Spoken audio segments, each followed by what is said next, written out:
What's up, gang? We are out on Mille Lacs Lake right now and we're fishing smallmouth with the old jerk and twitch.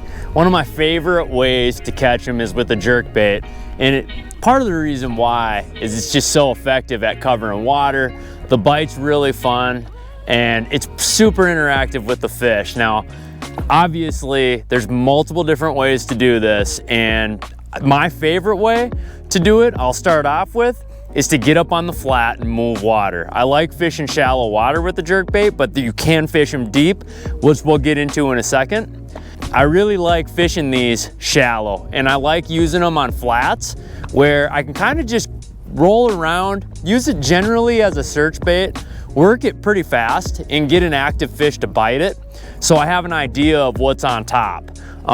It's kind of how I was testing some areas out on Saturday when I came here on opener. I would get on a flat, especially if I was looking for pre-spawners on the top of the flats.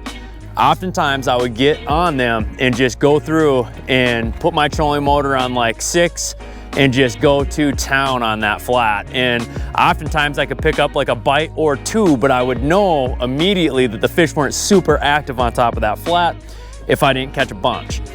Jerkbait is extremely effective in that way. It just can tell you a ton about what the fish are doing that day, and it is an incredible advantage if you are having problems finding them. So one thing that I like to do, like I was saying, get up on this flat, and I'm just gonna cover a ton of water. I'm gonna drive around it, and basically what I'm looking for when I'm doing this is I'm looking for just a bite or two, just so that I can kind of dial in the location of them. Now, sometimes these fish, they'll just eat it. So other times they'll follow it, which again, the jerk bait is extremely effective. Whoa, just had one surface right here. The jerk bait is extremely effective in that regard, that if you always keep your eyes down on it, you could see fish following it. Now, what I'm gonna do is I'll show you guys this flat. This is kind of what it looks like. And what I do is I'll put my trolling motor on continuous, and I'm just gonna work it and go around it. I go into the middle of it, whatever. If it was a clear, calm day, then I know that's gonna be super effective. I know the fish are gonna be pretty scattered around. There might be some in schools, but there'll be a lot of roamers running around, especially pre-spawners, and I know how effective that can be just doing that. One thing that I like to do with the jerkbait is video game it. I love getting on a school fish that I can find, or like a single big fish on a boulder that I can find that will play with the bait with me. He'll play a little hide and go seek, he'll chase it. I caught a 5-pounder on opener with that deal.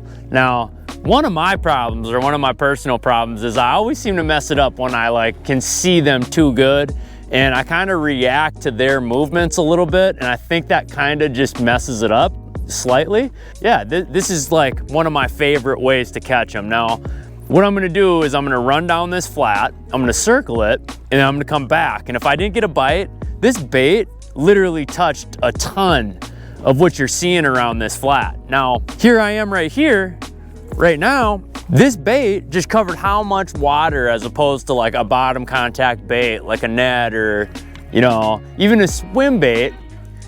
To me, a swim bait isn't gonna take a non-active fish and turn them into an active fish, which is another thing with this jerk bait that makes it such a sweet weapon, is that it can take the funkiest fish and get them to chew and get them to react to the bait and make them into a positive mood. And that's a big thing for me personally.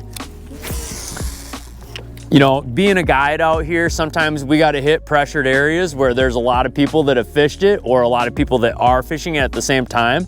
And really, that's a big thing when you get around pressured fish, is getting them to react to the bait, because odds are they've seen it a ton. And so getting your bait to do other things than what they've seen all day is pretty important too. And we're gonna break that down. So out here on Mille Lacs Lake, for me, the way how I do my jerkbait selections really, it's not that dynamic of an approach. It's pretty simplistic. The weather is sunny out. I like to do unnatural colors And when it gets cloudier out, I like to do more of a natural color scheme to what I'm actually using. So today was cloudy. We had cloudy overcast, we had higher winds, areas were getting stirred up pretty good.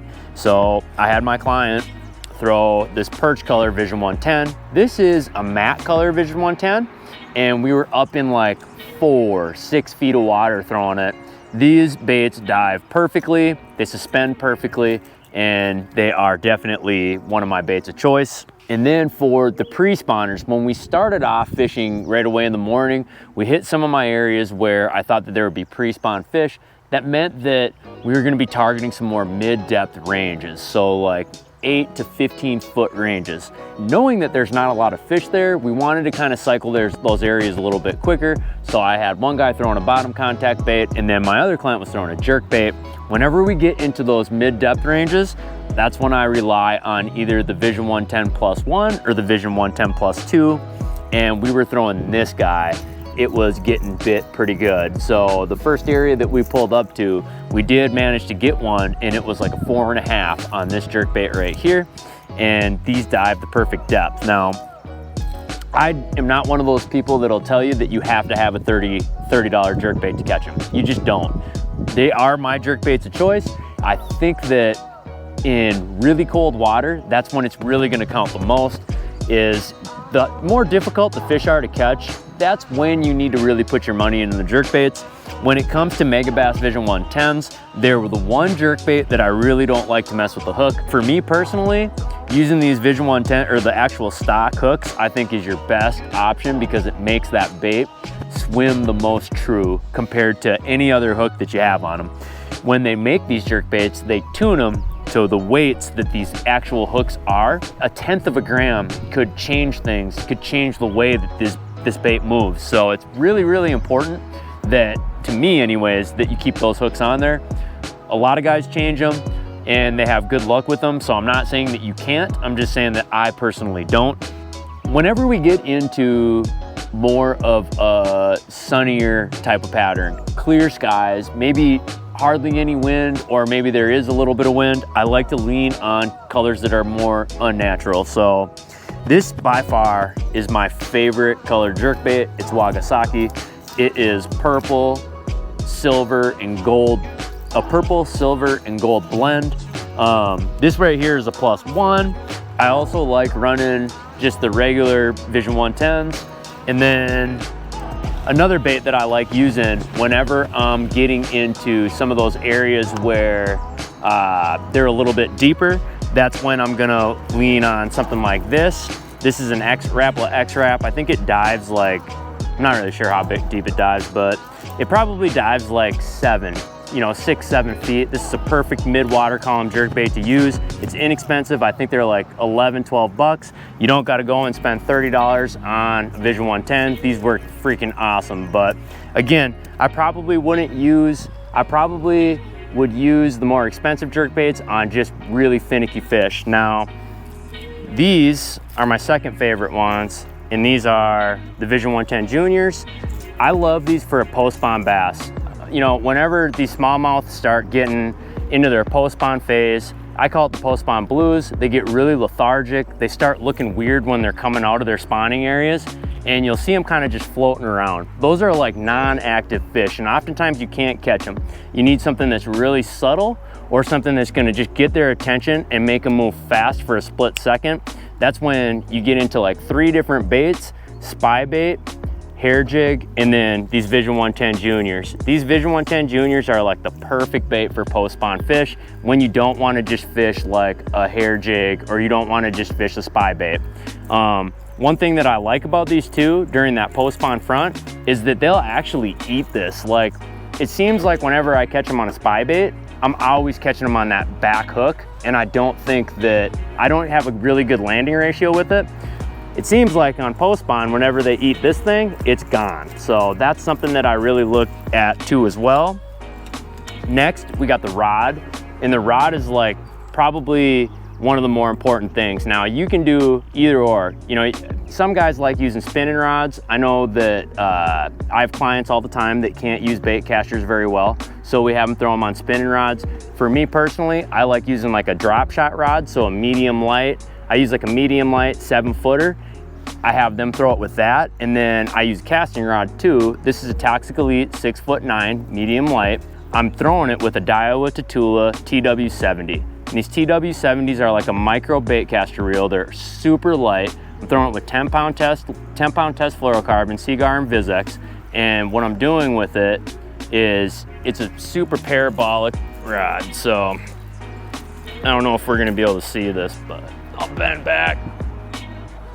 It's super parabolic, and that's essential for hooking fish on treble hooks, because what you need is you need give in the rod.